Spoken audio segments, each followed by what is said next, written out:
Добро утро на сите. Еве денес и ние сме во домашна атмосфера, но сепак ќе го славиме нашиот Господ и ќе пееме за нашиот темел кој е Исус.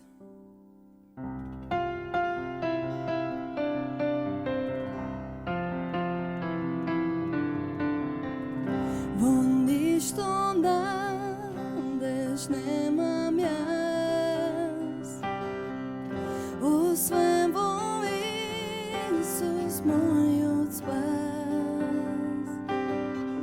За сета моја доверба, темел е крвта Христова.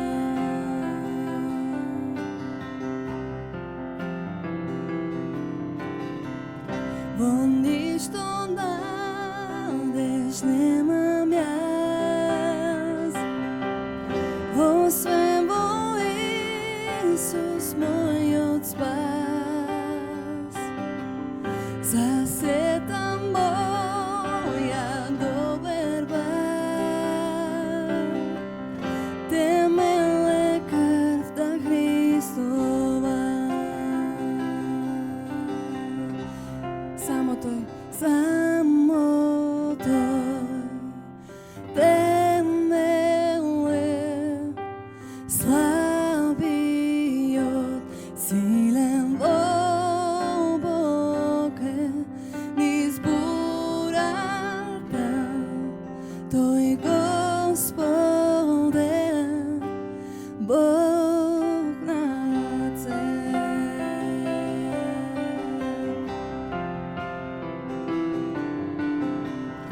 И кога сум во опасност, во Исус имам сигурност, и тогаш ми е утеха,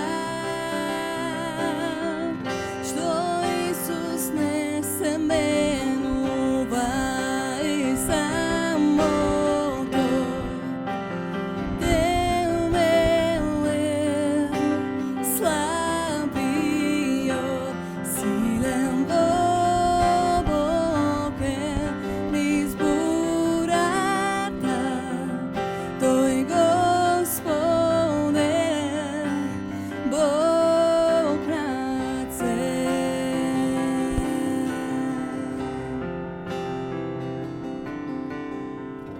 А кога тој ќе дојде пак, ода сум до него копнеа, пред Божи престол ќе стојам јас, во Исус сосем оправдан. Само тој темел е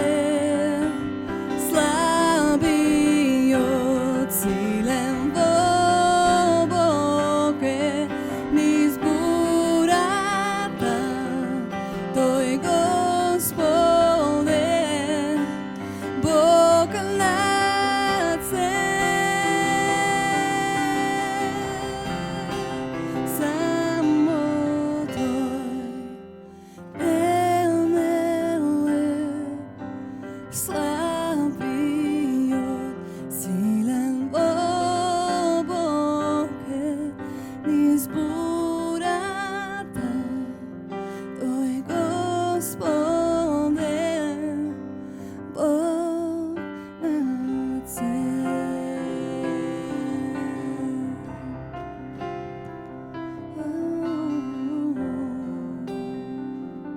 Амен. Еве поставувам одбран камен на Сион, скапоцен камен аголен, основник. Оној кој верува во него не ќе пропадне. И во тоа веруваме. Веруваме дека Исус е нашиот камен темелник, нашата основа, нашата база на која го градиме нашиот живот. Ќе пееме за тоа прекрасно и убаво име Исус.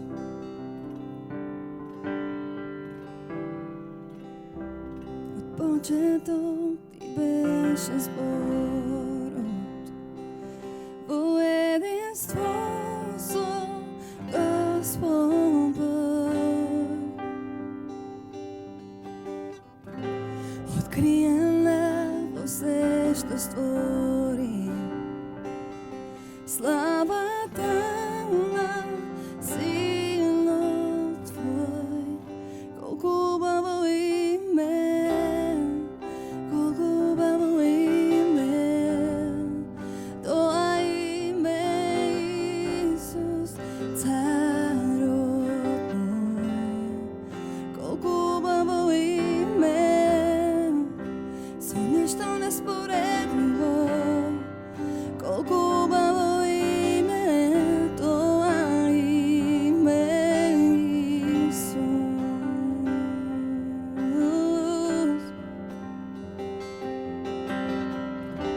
Од небо дојде да си со нас, кој може да не раздели.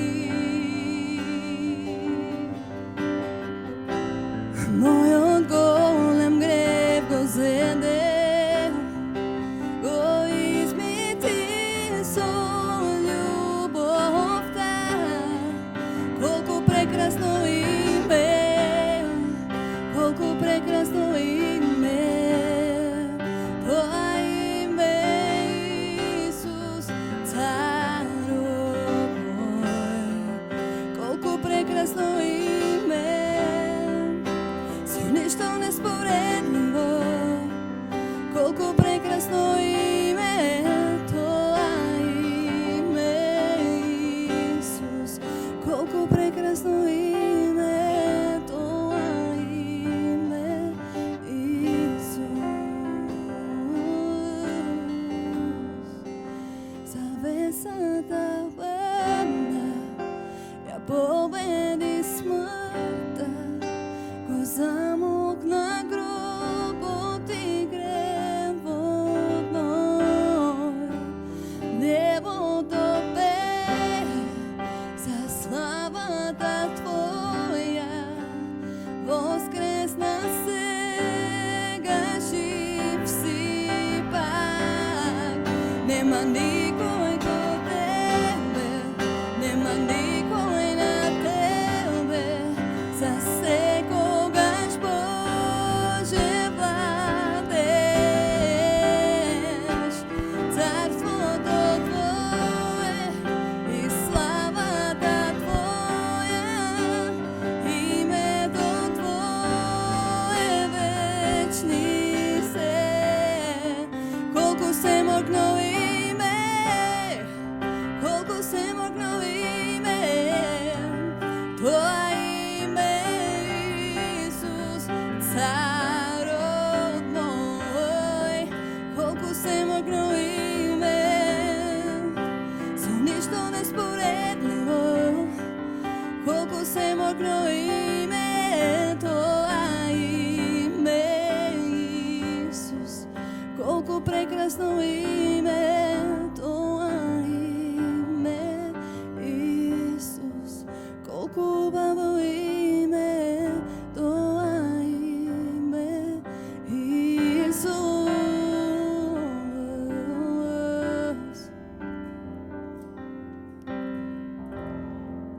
Завесата падна, ја победи смртта, го замокна гробот и гревот мој. Небото пее за славата Твоја, воскресна сега, жив си пак. Нема никој ко Тебе, нема никој на Тебе, за секогаш Боже владееш. Царството Твое и славата Твоја, името Твое вечни се. Колку убаво име,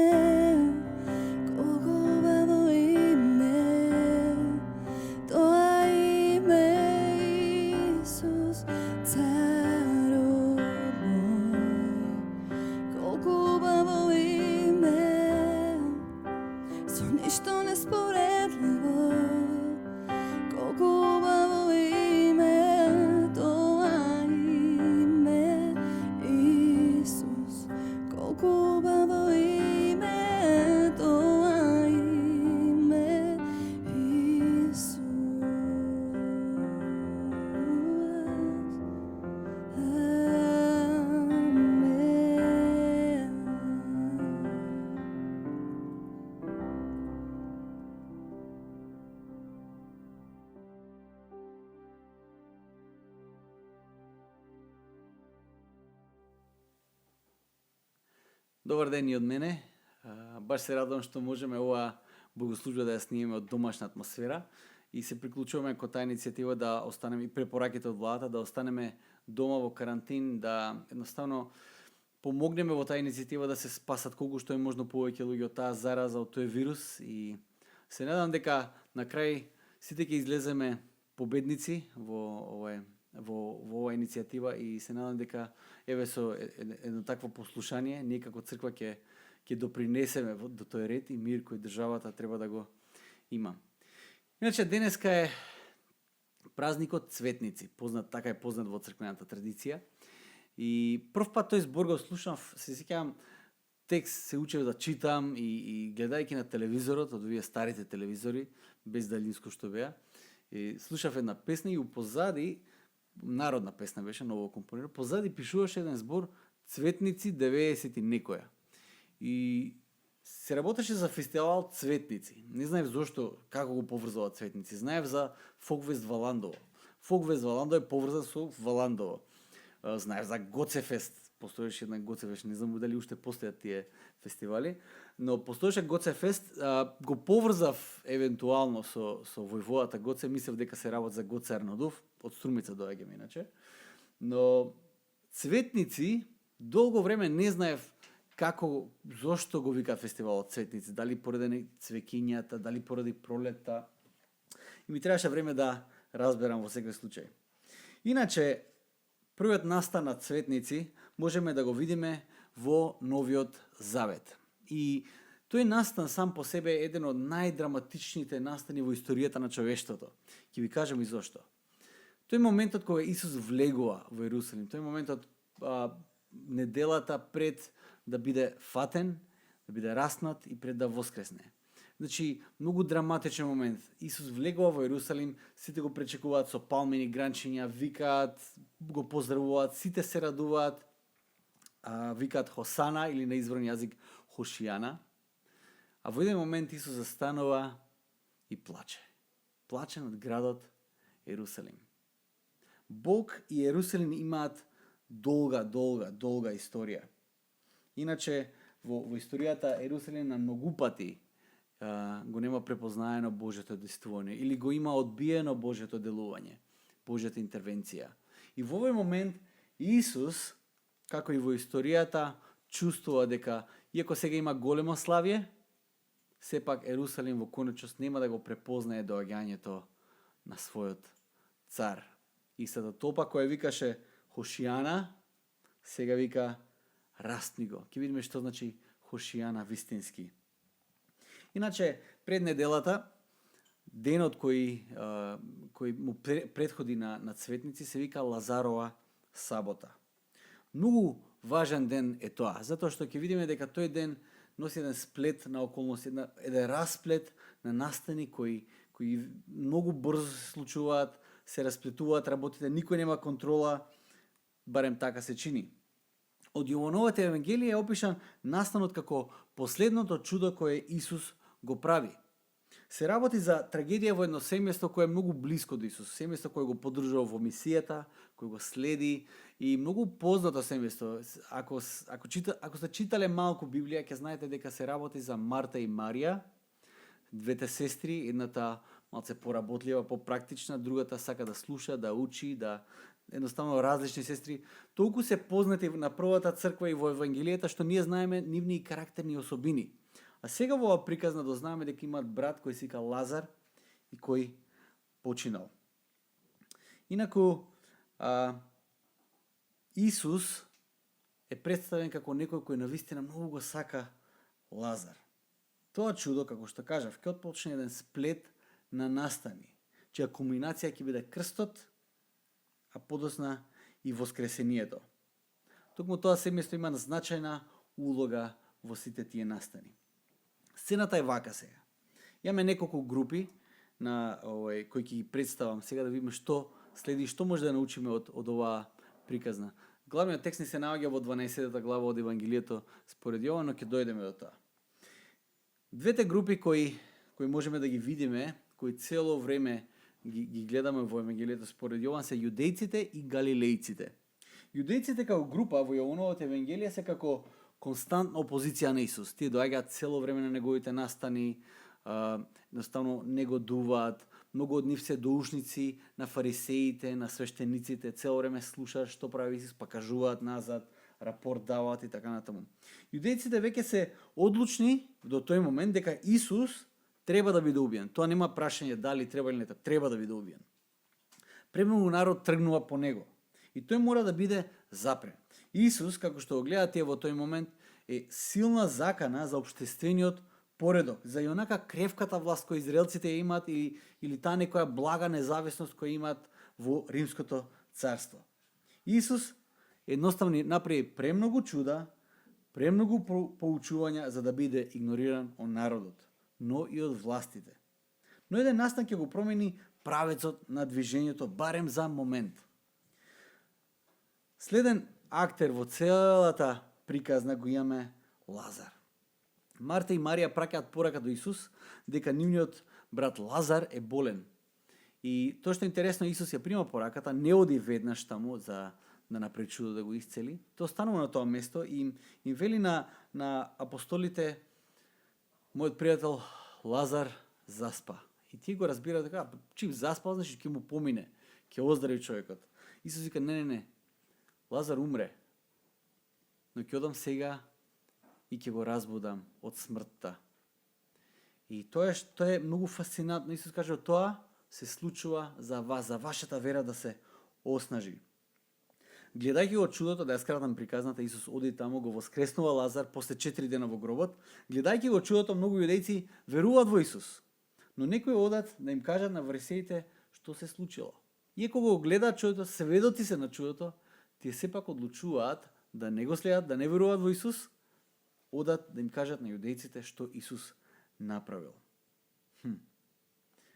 Трет актер во целата приказна е првосвештеникот Кајафа. Првосвештеникот има многу важна улога. Тој е човекот, тој е медијаторот, тој е медијаторот помеѓу народот и Бог. Тој е оној кој ја носи мудроста во народот. Тој е оној кој ги носи важните одлуки. Неговото мислење се слуша, почитувано е неговото мислење. Кајафа во разговори со свештениците и фарисеите кажал нешто за кое и самиот не е свесен што се опфаќа. Кажа една позната изјава негова, вели вака: подобро еден да умре за народот, отколку целиот народ да пострада. Тука се случува нешто кое Јован честопати го прави во своето евангелие, а тоа ни дава до знање дека, како и на многу други места, актерите кажуваат многу повеќе отколку што самите разбираат во тој одреден момент дека кажуваат. Кајафа, мислејќи на една работа, тој несвесно ја кажува длабоката вистина дека Исус треба да пострада за сите и нема кој друг да пострада на негово место. Единствено тој може и тој мора да пострада. И доаѓаме до 12 глава, почетокот на 12 глава, од 1 до 9 стих, кога Исус повторно оди да ги посети Марија, Марта и Лазар. На пат кон Ерусалим да присуства на празникот Пасха, тој оди и ги посетува таму. Седи на масата со своите апостоли и со Лазар, додека Марта ја служи храната, Марија крши сад со миризливо масло, ги мие нозете на Исус, ги брише со косата и има една тензија во воздухот. Ситуацијата е ваква. Како и обично, Марта пак си работи, она све работи со храната, Лазар седи со апостолите и Исус на масата, а Марта ја прави таа неразбирлива сцена во која го крши садот, истора многу скапо миризливо масло, ги брише Исусовите нозе на ведната, ја распушта косата. Можеби од таа една гледна точка кај што сме ние, можеби не ни изгледа толку драматично. Но во тој момент тоа е крајно дури и безобразно. И од сите луѓе кои седат таму на таа маса, најзагрижен, оној кој е најзагрижената страна во муабетот, се јавува Јуда. Оној кој ќе го предаде Исус за неколку дена. Тој испаѓа најзагрижената страна во целата приказна и тоа не мисли намисли му се само парите, тоест сиромашните, токму така, колку вредело миризливото масло и прави пресметки колку сиромашни би добиле помош ако тоа масло наместо да се истори, да се упропасти, би се продало и парите би се поделиле на сиромасите. Има таму една забелешка која Јован си ја пишал, вика, а он не му беше до сиромашните, туку му беше за парите. Кај него беше кесето со пари, кои го собира и од време на време си взимаше од таму и си купуваше работи. Тоа што мене ми е интересно е дека Исус речи се дрско му одговора на Јуда, дека сиромаси секојаш ќе има околу нив, но нема секојаш да го имаат него. Исус кажа и уште една работа. Тоа што Марија го прави сега и овде, таа го припрема него за неговиот погреб. Исус им најавува нешто на учениците, нешто кое тие едноставно не можеа да го разберат. Исус неколку пати го најавуваше тоа. Исус често пати кажуваше за таа работа, но тие не го разбираа. Дури Петар му кажа, немој така да збориш. Лошо е. Исус го укори на еден многу страшен начин. Исус ќе биде предаден на мачење и на смрт. Повторни во оваа сцена, како и во претходните, ќе го повторам тоа, актерите кажуваат многу повеќе од колку што тие мислат дека кажуваат.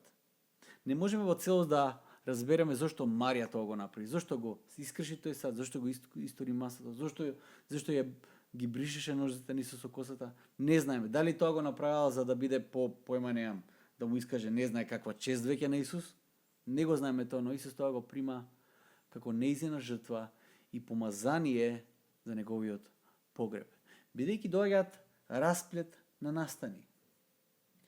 Толку драматично, толку брзо ќе се случува се до тоа, што неговите ученици нема да имаат време ни достојно да му припремат погреб. Тоа Марија го направи. И доаѓаме до нашиот текст цветници, влегувањето во Ерусалим. Сега ќе го прочитам текстот, Јован 12 глава, 9 до 19 стих. Вели вака.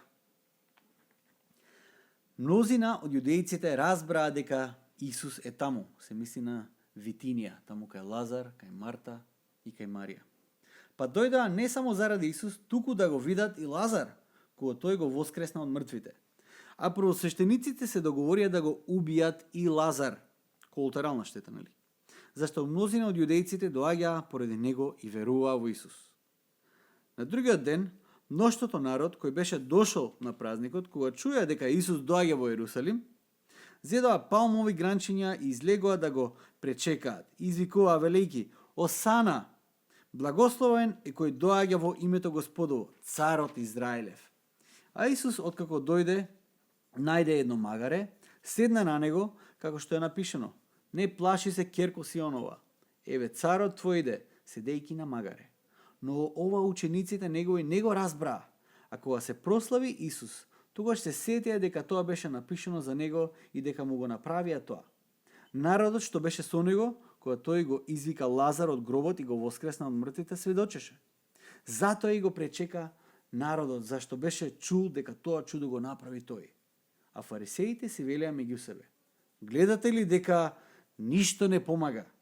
Ете, светот тргна по него.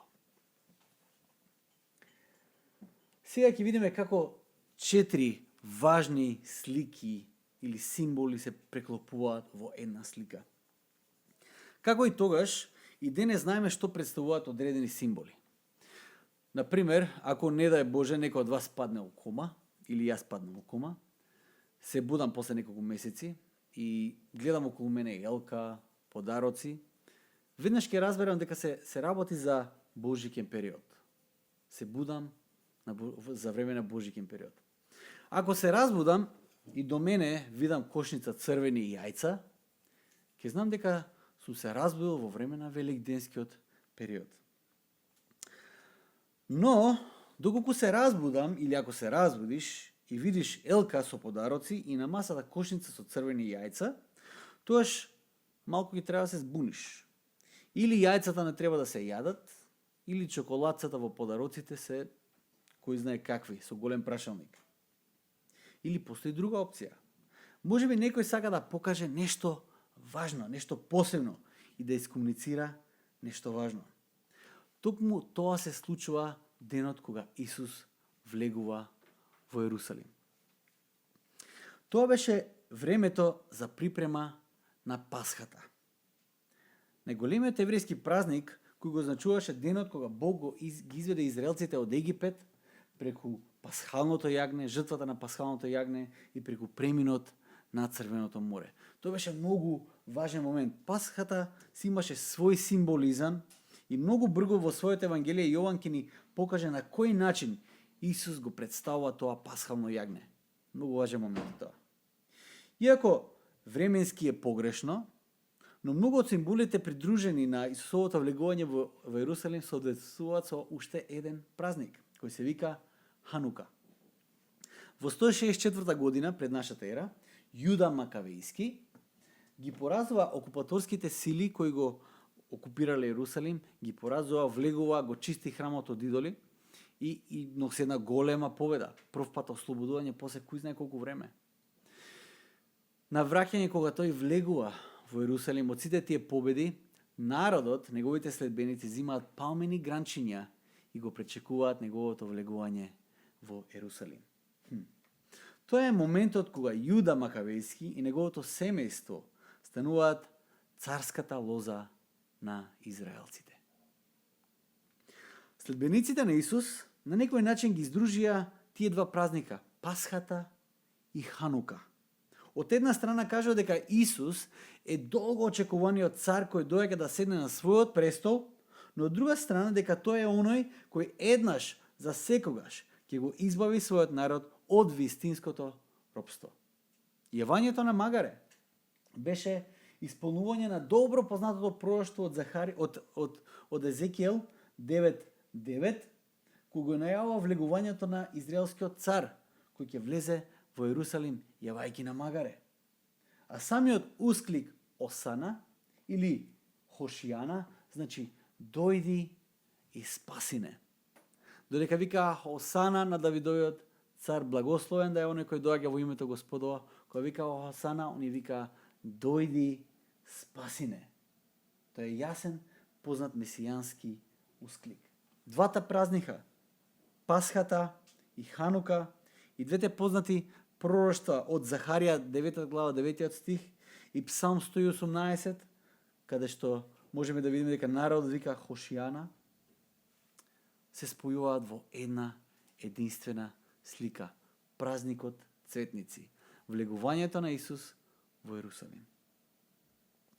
Ова конкретна епизода Јован ја става во контекстот на приказната на воскреснувањето на Лазар. Исус, што е многу важно да го разбереме, го ослободи Лазар ни помалку ни повеќе од смртта. Не само галилејците во тој момент, туку и многу од јудејците, оние кои беа цело време опозиција на Исус, почнаа да го следат. Едноставно, многу знаци се случуваа веќе. Не можат тие да ги игнорираат.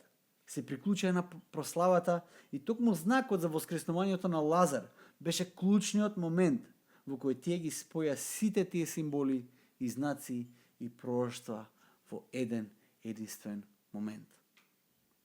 Исусовото влегување во Ерусалим донесе многу врева, многу вознемиреност, многу галама. И тука се исполнува тоа што честопати се кажува за Исус. Можеш да го сакаш, можеш да го мразиш, но не можеш да го игнорираш. Исус така бил и во првиот век и така и сега. Не постоеше ниеден кој го игнорираше Исус во тој момент. Сите дознаа за него, сите знаеа веќе за Лазар, сите отидоа да го видат и Лазар и Исус да го видат и беше многу познато. Но Јован прикажува еден расплет на околности, една ситуација која сака и ние да ја знаеме. Овој текст кој го прочитав со 19 стих завршува со еден подбивен коментар на фарисеите. Ја покажа нивната помпезност, арогантност на водачите во тој момент, кој го презираа народот и го гледаа како крајно инфериорен наспроти нив кои се супериорни, единствени кои можеа добро да разберат се. Тоа што тие го знаеа, другите не можеа ни да го разберат. И затоа на таквите собири гледаа со презир, се дистанцираа од Исус колку што е можно повеќе. Но ставајќи се себе си во една таква положба, тие не ги слушнаа ни зборовите на Исус, не ги видоа ни знаците кои Исус ги правеше, а Лазар, кој беше сам по себе чудо, воскреснатиот Лазар, го гледаа како закана. Нивното слепило едноставно беше неверојатно. Од друга страна, Јован сака да знаеме нешто повеќе за Исус и нешто кое тој ќе го развие во остатокот на Евангелието, ќе го комплетира тоа што Исус го започнал. Тоа што воскресението на Лазар го отпочна, ќе добие една неверојатна кулминација која никој не ја очекуваше. Пораката на Евангелието според Јован од почеток до крај, до овој момент оди вака. Исус дојде во светот бидејќи Бог го возлюби светот. Тој дојде и да ги најде оние кои се изгубени. Има многу други кои се уште не се приклучени на неговото стадо и тој дојде да ги најде. Јован 10 глава тоа го кажува. Неговата смрт нема да го ослободи само неговиот народ, туку сите негови деца кои се расејани по целиот свет. 11 глава. Веднаш после денешната сцена на Исус му пристапуваат и елини, кои сакаат да го видат Исус. Слушнале за него. Исус на тоа кажува дека веќе е дојден часот.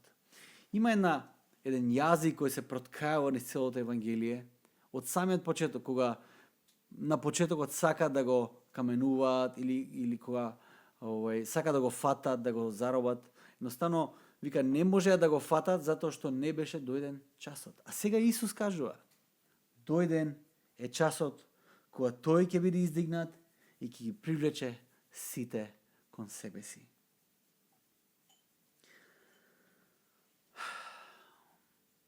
Тоа треба да биде и нашата молитва додека ја читаме остатокот од приказната, остатокот од книгата на Евангелието според Јован. Ние во суштина сме дел од оние расијани по целиот свет, кои сме приклучени кон неговото стадо. Но треба да имаме нешто и друго во предвид. Нашиот дел од светот веројатно слушнал понешто за Исус, но верувам дека многумина околу нас не знаат дека Исус е вистинскиот цар кој владее, Исус е вистинскиот избавител и оној кој носи вистинска слобода и вистински мир. Додека луѓето слушнале понешто за Исус, верувам дека многумина не знаат дека тој е вистинскиот цар кој треба да владее со нивното срце, со нивниот живот. Дека тој вистински, единствено тој носи вистински мир, вистинска слобода. Како што ќе бидеме во исчекување на раснувањето и воскресението на Исус Христос, нека бидеме начинот преку кој Исус и неговата порака ќе допре до сите тие кои се околу нас, а кои чиј живот е во хаос и во потреба од мир и слобода. Нека ние бидеме таа жива порака која ќе отидеме кај нив. Нека ти станеш таа жива порака преку која Исус ќе каже за неговото ослободително дело, за неговото ослободителна моќ и дека тој е царот. Нека Исус завладее во твојот живот. Дозволи да завладее во твојот живот, носејќи го вистинскиот мир и вистинската слобода. Господ нека ве благослови сите и нека ви даде мир и нека оваа страстна недела ја поминеме во заедништво со блиските, во молитва пред се за блиските, за мирот во нашето општество и за нека Господ Исус завладее. Нека тој завладее тука со нашето парче земја, со нашиот народ, нека неговиот мир биде тоа што ќе не отсликува. И за крај ќе се помолиме. Татко наш небесен, во Тебе се надејаме, на Тебе чекаме, Сине Божи. Татко мој, Ти беше единствен кој беше достоен да умреш на крстот, но и да воскреснеш.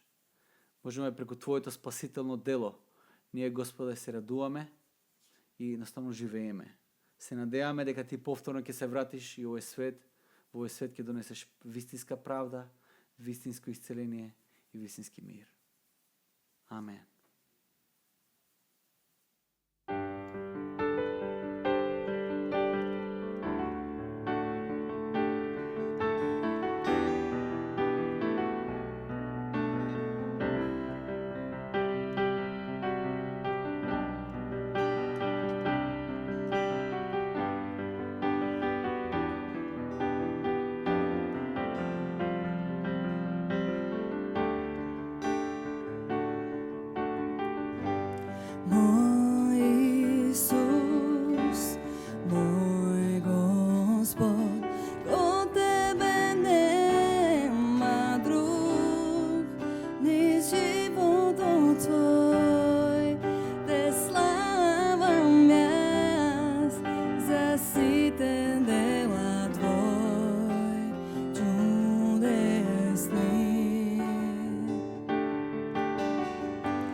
се